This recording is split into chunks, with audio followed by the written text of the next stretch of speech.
Hey everyone, Nigel and Luke here, and welcome to Crime Zone.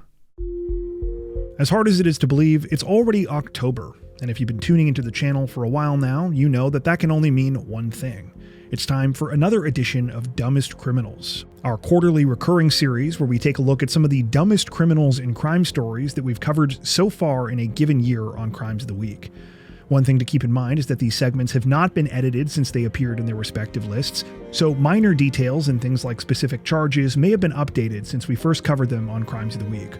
Also, if you like these videos, be sure to let us know in the comments section below, as well as keep an eye out for a similar one at the end of the week, where we'll be covering stories exclusively from our Crimes of the Week International series. With that out of the way, let's get into it.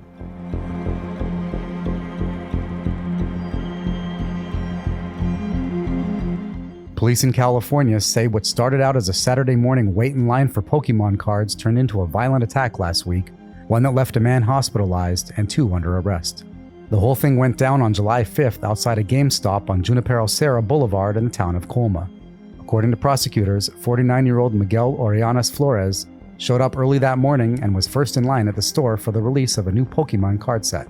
But around 9:20 a.m., things got messy when several members of Flores' family, along with 27-year-old Isaiah Allis, reportedly joined Flores at the ferry front. The unidentified victim, who had been waiting fifth in line, confronted them about cutting. What began as an argument quickly escalated into a full-on fight. Prosecutors say Flores smashed a glass mason jar he was carrying, which apparently had cannabis inside, over the victim's head. Then, Allis allegedly grabbed broken shards of the glass and stabbed the victim multiple times. The brawl spilled out into the street outside the GameStop, and footage later shared by local media showed one of the men trying to insist he'd apologize before things turned violent.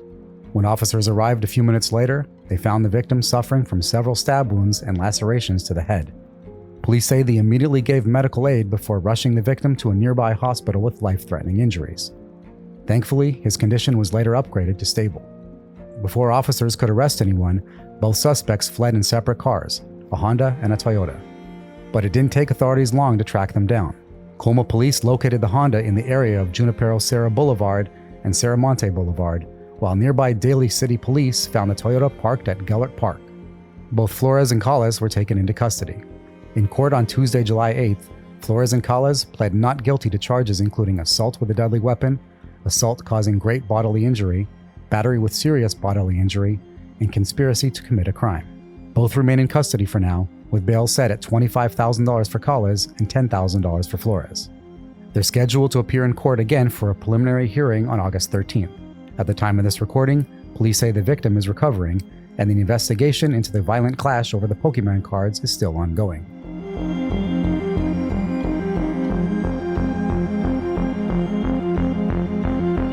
A popular powerlifting influencer is in the spotlight for all the wrong reasons this week after being arrested for domestic violence barely a year after facing separate felony charges tied to an unhinged revenge scheme involving her ex-boyfriend.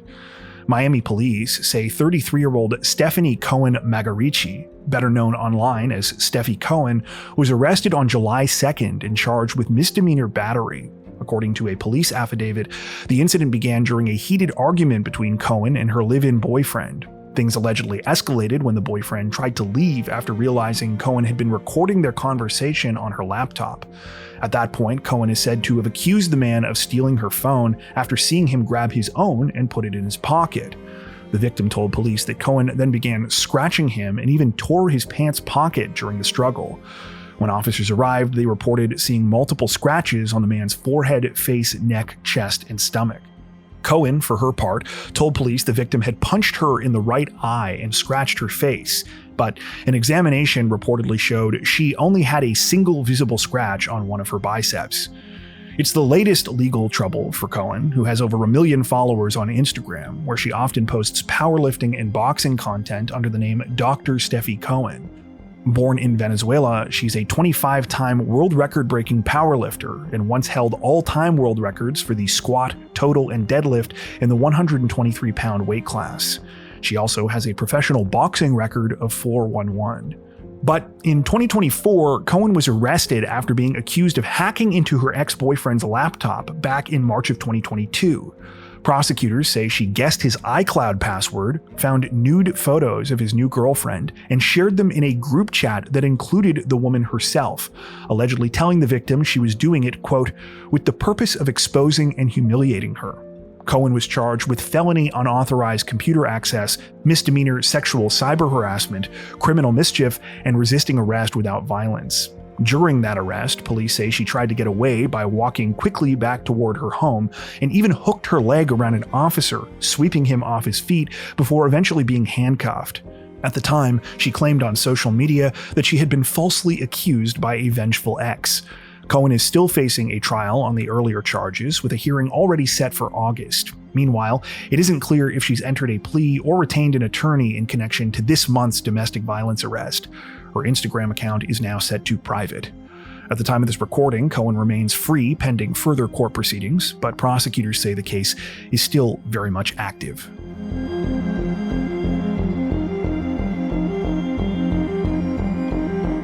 A former Bravo reality TV star is facing multiple felony charges this week following a frenzied incident inside a Tennessee Walmart in which she allegedly attacked a woman with a sock filled with rocks, then stole her belongings. The suspect, 21-year-old Diamond Tankard, was arrested in Nashville's Antioch neighborhood not long after the violent encounter in the store's self-checkout lane. According to police, Tankard approached the victim from behind, grabbed her hair, and began punching her repeatedly before pulling out a white and red striped sock filled with rocks and striking the woman in the face. Surveillance footage from Walmart and cell phone videos taken by bystanders captured the incident, showing Tankard dressed in a pink shirt and camo pants and appearing to wear an ankle monitor during the assault. Emergency responders transported the victim to a local hospital where she received stitches for a wound above her left eye. The woman later told police that Tankard had stolen her $1,500 iPhone 14 and a $900 Louis Vuitton handbag during the attack. Tankard, the granddaughter of gospel jazz producer and pastor Ben Tankard,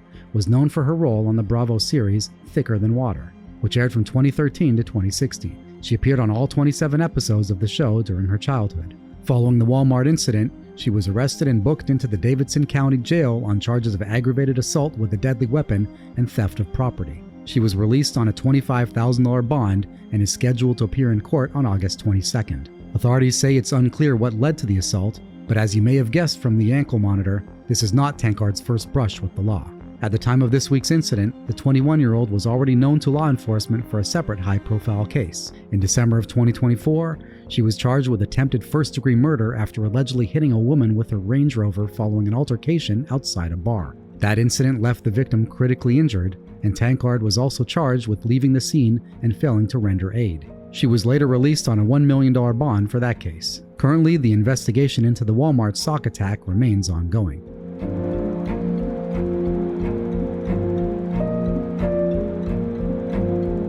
An idiotic Florida man with 8 outstanding warrants was served up a heaping bowl of instant karma last week after he mocked a police officer and attempted to flee the scene of a traffic stop, only to crash into a semi-truck just moments later. The incident unfolded around 11 p.m. on Wednesday, July 16th, when a Miami police officer spotted 42-year-old Eduardo Barbaro Gonzalez in what appeared to be a drug transaction outside a small store on Northwest 28th Street. As the officer approached his Dodge Charger and told him he wasn't free to leave, Gonzalez reportedly laughed in his face, shouting, quote, "Ha ha ha ha, psych," before speeding off. Unfortunately for Gonzalez, though, karma quickly caught up with him. He only made it 2 blocks before blowing through a stop sign and slamming into an 18-wheeler at Northwest 23rd Avenue and Northwest 23rd Street, directly in front of another officer's vehicle. After the crash, Gonzalez attempted to flee on foot, but was quickly detained due to a leg injury sustained in the collision. Police say Gonzalez initially gave them a false name and date of birth at Jackson Memorial Hospital, but a fingerprint scan revealed his real identity. He was on probation at the time and had 8 active warrants for charges, including aggravated battery with a deadly weapon, cocaine possession, grand theft, robbery, burglary, criminal mischief, and fleeing from police in an unrelated case. Officers booked him into the Turner Guilford Knight Correctional Center on Friday, July 18th on a long list of new charges, including fleeing and eluding, resisting arrest, and providing false information to police.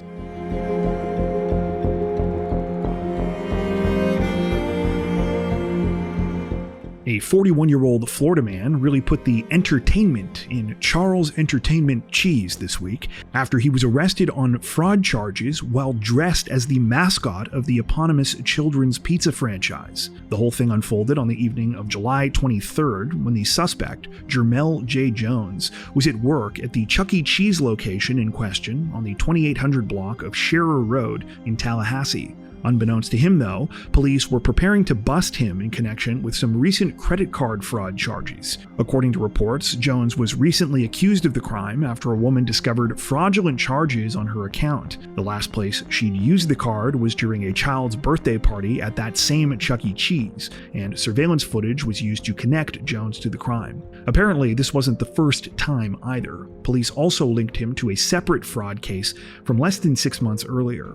While the case was pretty standard as far as investigations go, the arrest was anything but. You see, as part of his job, Jones was required to dress up as Chuck E. Cheese. And he was wearing his costume when police showed up to take him into custody that day. It seems that originally officers planned to ask the 41-year-old to step outside before placing him under arrest. However, they say that he refused to come quietly and resisted. As a result, he was handcuffed right there inside the restaurant before being perp-walked out of the establishment, still dressed head to toe in his mascot costume, in full view of horrified children. Footage and images of the bizarre scene have since gone viral online, including a couple where the Chuck E. Cheese costume head can be seen sitting on top of a patrol vehicle. Now that's what I call dinner and a show. Anyway, Jones is now facing 3 felony charges, including theft of a credit card, criminal use of personal identification information, and fraudulent use of a credit card over 2 times within 6 months. He has since been released on a $1,000 bond.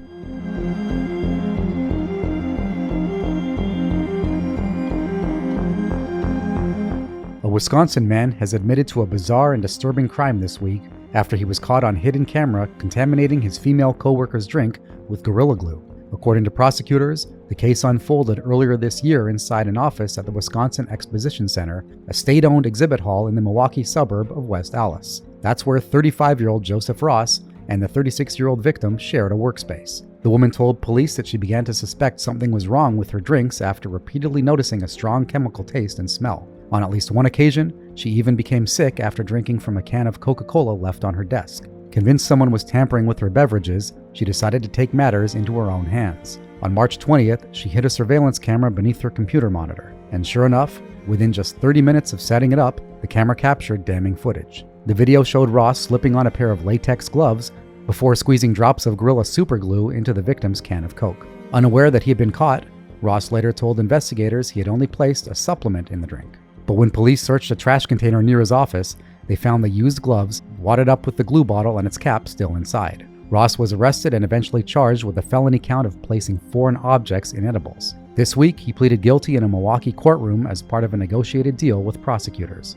Under the terms of the plea, Ross is barred from ever owning or possessing a firearm, and he will lose his right to vote until his civil rights are formally restored. He now faces up to 3.5 years in prison and a $10,000 fine when he's sentenced on October 9th. Officials at the Wisconsin State Fair Park, which oversees Exposition Center, have since clarified that both Ross and the victim were employed by a vendor, not the park itself.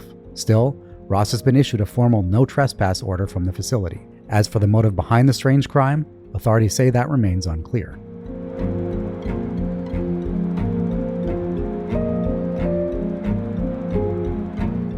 Residents in a Los Angeles neighborhood say they've been living through months of torment after a local man began blasting deafening train horns from his property, noise so loud it could be reportedly heard for miles. Now, after finally being arrested, the man is vowing to keep doing it. Police say the bizarre saga centers on 50-year-old Gary Boyadzian, an unemployed auto technician who has lived on Peach Avenue in Van Nuys for more than 20 years. Neighbors claim that since at least June, Boyadzian had been blaring industrial-sized train horns from his yard almost daily, sometimes in long bursts lasting 20 to 40 minutes at a time. Some of the horns were even strapped to trees outside his home and powered by an air compressor.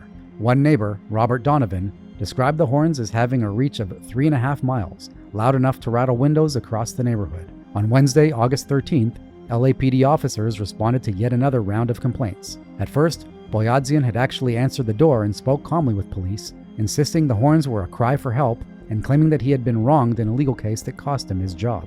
At the time, officers left without making an arrest. But just a few hours later, the horns went off again, this time prompting police to return with backup. Video shows Boyadzian yelling as officers cuffed him on his front lawn, screaming, quote, "They arrested me for blowing a horn. Did you see how many of them showed up at my house yesterday like I'm a fucking criminal?" Inside the home, officers discovered 10 massive train horns. He was arrested on suspicion of disturbing the peace and interfering with an officer. Neighbors say that when Boyadzian wasn't setting off the horns, he often blasted his home alarm system at full volume instead. Others described him as wandering the neighborhood at night, working on cars or using power tools in his driveway. Despite being booked into jail Wednesday night, Boyadzian was quickly released the following morning. And in interviews afterward, he made it clear that he had no intention of stopping. He vowed during one interview, quote, "Yes, I'm going to keep on blowing."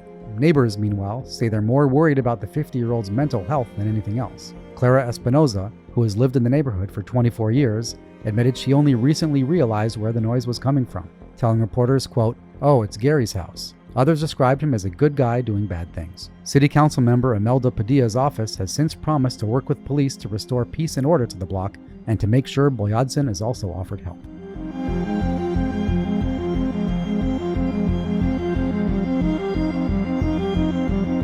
It appears that a Florida smoke shop owner may have been high on his own supply this week, following an unhinged incident in which he allegedly threatened a landscaper while wearing quite the unusual getup. The whole thing began shortly before 3 p.m. on August 14th, when the landscaper in question, Brian Hansen, was doing work for a couple of clients in the city of St. Petersburg. He was in the middle of mowing 2 lawns on the same street when out of nowhere, a resident there, later identified as 51-year-old Anthony Marzola, lost his mind. After apparently becoming upset by the noise of Brian's lawnmower, Marzola charged outside and retrieved a 12-inch long dagger from a nearby vehicle. According to reports, he then walked towards Brian, brandishing the weapon and screaming about how he wasn't allowed to be mowing the lawns. Making all of this even more strange was the fact that Marzola was dressed head to toe at the time in a jester outfit. Thankfully, no one was hurt as a result of the incident, and police were called after a neighbor witnessed what was happening.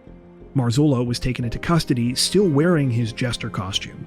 In case you're wondering, it's been reported he wears it as a gimmick related to the smoke shop he runs called Psychedelic Jester. Marzola is now facing a felony charge of assault with a deadly weapon. My guess is that probably won't be very good for business. But on the bright side, at least with his jester experience, Marzola will be right at home in court.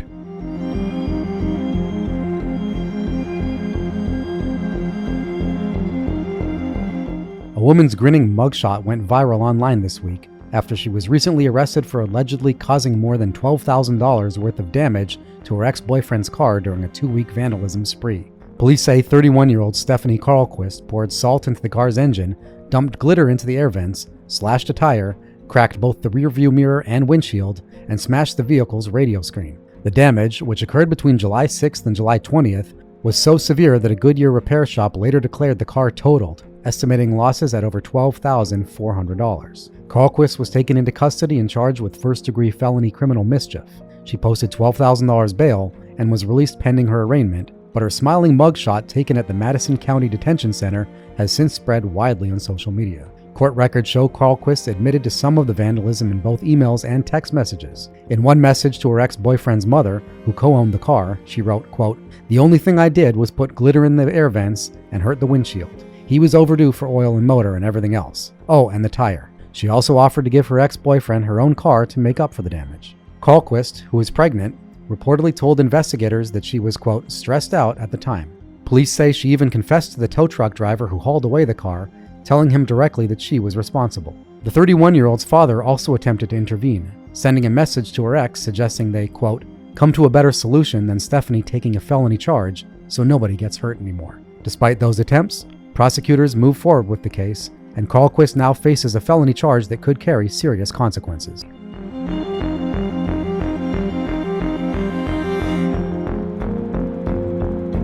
Authorities in Pinellas County, Florida, say that they were forced to respond to quite the bizarre incident this week after a woman allegedly carried out a childish revenge prank on her neighbor while also drunk and wearing a ridiculous costume. According to reports, it all started shortly before 4 p.m. on August 18th, when the woman in question, 48-year-old Marcia Morgan, became upset after seeing that her neighbor had parked near her yard in the city of St. Petersburg. In an apparent attempt to get even, Morgan proceeded to go outside and begin ripping pieces of toilet paper and sticking them on her neighbor's vehicle. When police were called, they reportedly caught Morgan in the act, though even if they hadn't, it would have been pretty obvious something weird was going on here. And that's because while toilet papering the car, Morgan was stumbling around drunk while wearing a hot dog costume. Police say she refused to cooperate when officers tried to speak to her and was arrested and charged with disorderly conduct and resisting arrest. Morgan pleaded no contest to the misdemeanor charges the following day and was fined $550. She now has the option of paying the fine or working it off via community service. While it seems the situation was quickly resolved, sadly, reports don't mention what is perhaps the most pressing question about this entire case. What was Morgan doing drunk and dressed in a hot dog costume at 4 in the afternoon on a Monday?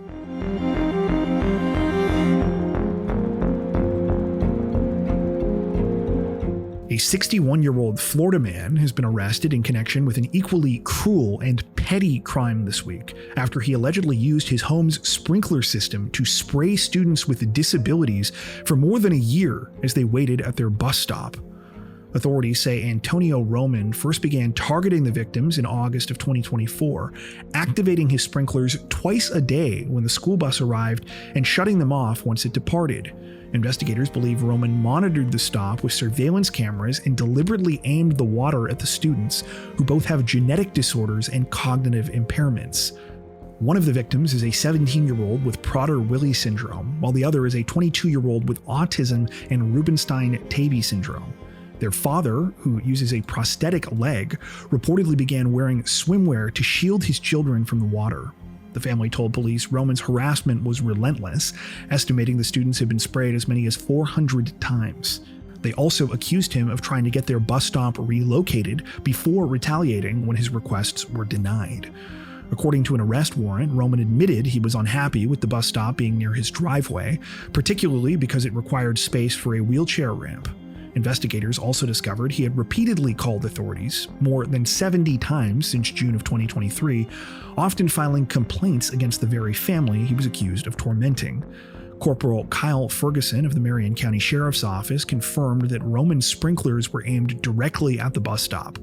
Video surveillance collected by the family captured the system turning on precisely when the bus arrived and shutting off when it left. Roman was arrested on August 17th and charged with 4 counts of stalking, 2 counts of battery on a disabled person, and 2 counts of simple battery. He turned himself in after returning from an out-of-state home and was released on bond 2 days later.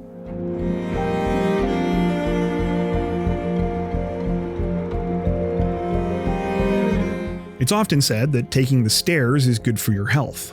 Well, apparently, one Ontario woman took that advice a little too literally this week when she was caught in wild video footage with an actual staircase stuck to her car. The bizarre incident unfolded on the afternoon of August 26th when the woman in question, identified only as a 22-year-old from Woodbridge, was driving in the city of Mississauga. At some point, she apparently backed into a building somewhere near Dixie Road, causing part of a metal staircase to become stuck to the top of her gray Mazda. Instead of calling to report the accident, though, the 22-year-old allegedly ripped the staircase from the side of the building, then just drove away like nothing had happened. Of course, the whole thing didn't go unnoticed for very long, particularly when the woman started heading down the busy Queensway in rush hour traffic, with the set of stairs still stuck to her vehicle. Footage of the ridiculous situation was quickly captured by others on the road, who also reported what was happening to police. They caught up with her a short time later, and she was finally pulled over. She has since been charged with careless driving. Speaking about the incident in a video on social media, Peel Police Constable Tyler Bell Morena expressed his disbelief over the whole thing, stating in part, quote, "We're really not sure what the heck was going on there. The investigation's ongoing, but she's since been charged."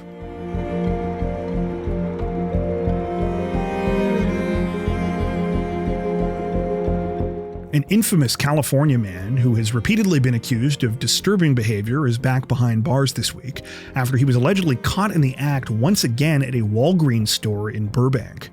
The The most recent incident took place on Wednesday, August 20th, when 38-year-old Khalees Crowder was reportedly spotted by employees at a Walgreens engaging in creepy behavior targeting a female shopper. Concerned by what they were seeing, staff called police. Officers responded to the scene, and Crowder was ultimately arrested and charged with a felony. He's now being held without bail, with authorities noting that he was on parole at the time of his latest arrest. Unfortunately, this is not the first time that Crowder has been accused of such behavior. Just last month, in mid-July, he was taken into custody after employees at a Nordstrom Rack in Burbank reported a suspicious man loitering in the women's department. In that case, he was eventually found at a nearby Walmart, where police say he was seen following a female shopper around the store. At one point, Crowder allegedly crouched near her and was observed engaging in lewd behavior by inappropriately sniffing her from behind. Specifically, sniffing her butt. He was arrested and held on $100,000 bail, though it's not clear why he was later released. Unfortunately, it seems that this is far from Crowder's first or even his second offense. The serial butt sniffer initially made headlines in August of 2023 when he was caught in the act in another incident at a Barnes & Noble bookstore, also in Burbank. In that case, a woman named Michaela Witter filmed what happened and posted the video to TikTok, where it went viral. The footage showed Crowder crouching down near her legs in what she believed was another attempt to smell her behind. When confronted, Crowder claimed he was only tying his shoes, but Witter said it looked like something else. She also alleged that Crowder had been doing the same thing to another woman at the store. Authorities say Crowder has a documented history of arrests for lewd conduct dating back several years now. At the time of this recording, he remains in custody without bail as the investigation into his most recent arrest continues.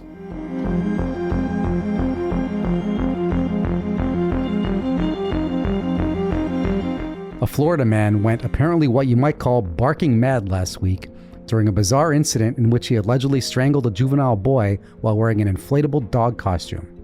The whole thing unfolded just after 6:30 p.m. on August 29th, outside of a store in the city of Clearwater called Sunshine Puppies. As the name suggests, the business is a pet store, and the suspect, 46-year-old Rodney Plathy, is an employee there. At the time, he was standing outside trying to attract customers by wearing one of those inflatable Halloween costumes, with this one in particular making it look like Plathy was riding on a giant puppy. According to police reports, the trouble began when the juvenile male victim, whose name and age were not listed, rode his bike past the store with a group of his friends. That's when Plathy waved them over to him. Apparently there's a bit of history here between Plathy and the boys. Police filings don't give a ton of details, but it seems Plathy claimed that the bike-riding boys had called him names before. He was quickly joined outside by the owner of the store, and that's when things reportedly escalated. During the confrontation, one of the juveniles tried to ride away, at which point the store owner grabbed the kid's handlebars. At the same time, Plathy allegedly approached the male victim from behind and placed him in a chokehold. When police were called to the scene, the victim told them he was, quote, unable to breathe for a brief period of time. Plathy was then arrested, dog costume and all, for battery by strangulation. The 46-year-old was reportedly uncooperative, and authorities later wrote that there was a, quote, indication of alcohol influence. As strange as this incident is, apparently it's far from Plathy's only brush with the law. The 46-year-old has multiple battery convictions, as well as ones for burglary and drug possession. He is also a registered sex offender, having previously served 2.5 years for a 2013 sexual battery case. According to reports, Plathy spent 2 days in county jail for his most recent incident, but has since been freed on a $10,000 bond.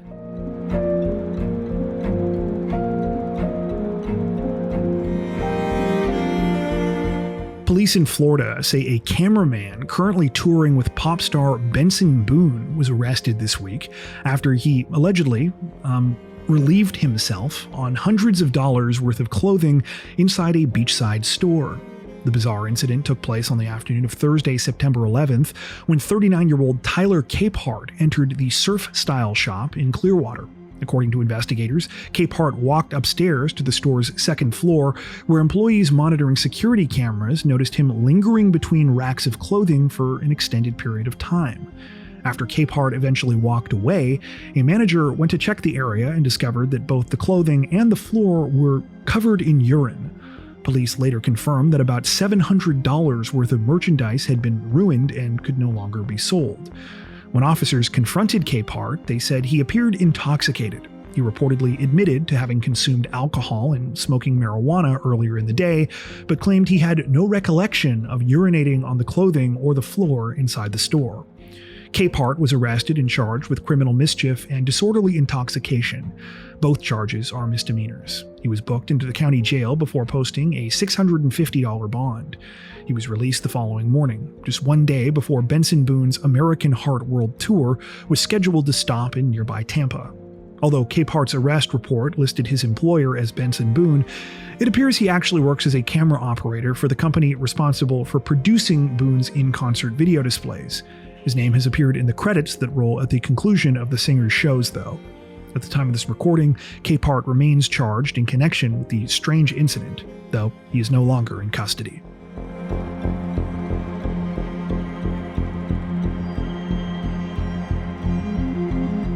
Police say a Florida man's bizarre attempt to film rage-bait videos for social media seriously backfired this week, when instead of generating money, his unhinged antics instead landed him in jail. The whole thing began at around 12:45 a.m. on Monday, September 15th, when officers responded to the Palm Grove Village Mobile Home Park. They were called there after several residents reported a man screaming and waving around a large stick. When officers got there, they found the man in question, 34-year-old Antai Tai, in a common area, yelling at his own mother, a group of children, and one of their parents. Witnesses told police he blocked vehicles from passing through the property, shouted racial slurs, and frightened multiple neighbors by swinging the stick aggressively. When asked to explain his behavior, Tai allegedly told officers he was deliberately provoking people so he could film their reactions and post the clips online for money. He admitted he was trying to create what he called rage-bait content. The scheme massively backfired, though, as in addition to being arrested for disorderly conduct, Tai was also slapped with a $550 fine. He reportedly paid that fine and was released after spending 2 days in the county jail and being adjudicated guilty on the misdemeanor charge. Authorities say the case highlights the growing trend of people staging confrontations for attention and profit on social media. In addition to being both stupid and disturbing, they warned that intentionally menacing neighbors crosses the line into criminal behavior.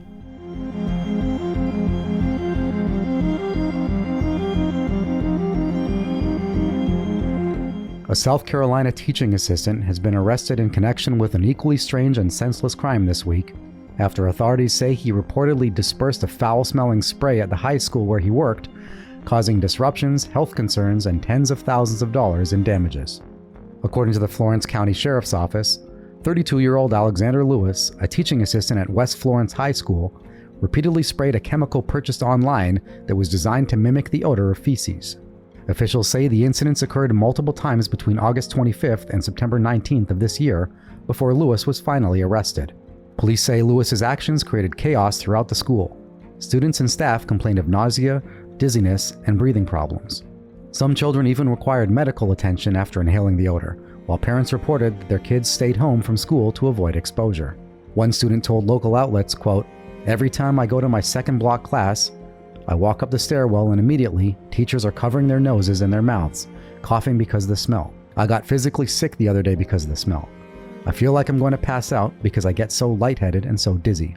Authorities added that the mystery stench required them to conduct costly inspections and repairs to the school's air conditioning system, racking up damages estimated at $55,000.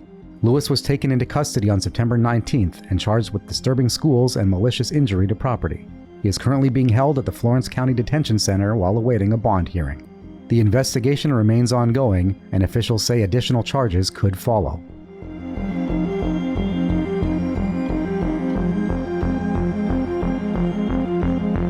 A Pennsylvania school bus driver is facing criminal charges following a bizarre and unhinged incident where he allegedly blasted the heat in his vehicle to nearly 100 degrees and threatened to cook children during a ride home last week.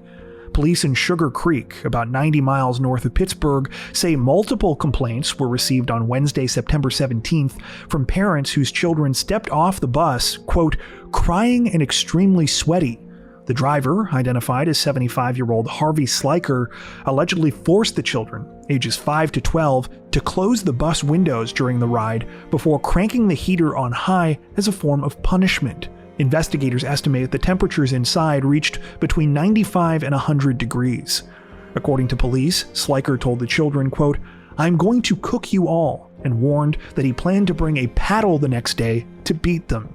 The Valley Grove School District later confirmed to a local news outlet that Sliker had turned up the heat, quote, "as a disciplinary action." Officials said the bus contractor immediately replaced him, adding, quote, "We take the safety of our students and school community very seriously. The individual will no longer be driving for them, and a new driver began Thursday morning." Sliker has been charged with simple assault and recklessly endangering another person, both misdemeanors. He has also been barred from school property. Authorities say the case remains under investigation, but confirm that all of the children who were aboard the bus are safe.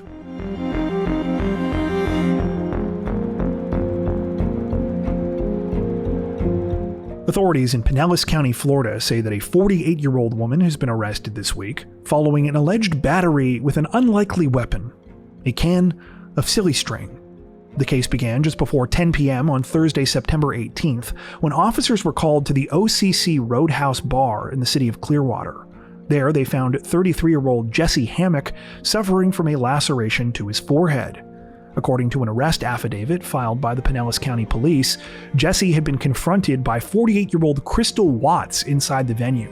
Out of nowhere, Watts reportedly pulled out a can of silly string and began spraying him until it was completely empty. The bizarre encounter didn't stop there, though. Police say that after the can ran out, Watts then hurled it at Jesse, striking him in the head and causing the cut that later required medical attention. Officers quickly arrested Watts at the scene on a misdemeanor battery charge. She spent the night in custody before being released the following day on a $1,000 bond. At this time, authorities have not said what exactly led to the confrontation or how Watts and Jesse may have known each other. However, local media reports did uncover an unusual detail. The phone number listed for Watts in court records was found to be tied to an escort service website, where she was identified under the name Taylor. Court records show that Watts has since bonded out of jail, and as of now, no further information has been released. Hey there. Before you take off, we'd just like to take a second and say that we really appreciate you sticking around to the end of the video. Luke and I are so grateful for our incredible Crime Zone community, so thank you for being a part of it. If you want to help Crime Zone continue to grow, one of the easiest things you can do is leave a like on this video and consider subscribing. Be sure to hit that notification bell as well and select all notifications to stay up to date with our latest releases. If you're looking for additional ways to support the channel, there are a couple of options.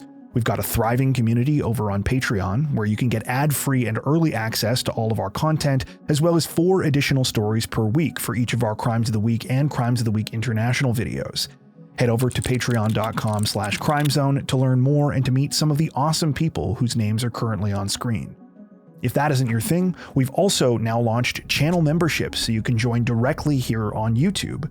Channel members get a lot of the same perks as on Patreon, including extra content, without the added hassle of having to go off-platform. Now, that being said, we know times are tough and that not everyone is able to support financially. Regardless of your situation, though, we want you to know that we truly appreciate every like, sub, share, and comment that you send our way. Once again, thanks so much, and we hope to see you soon.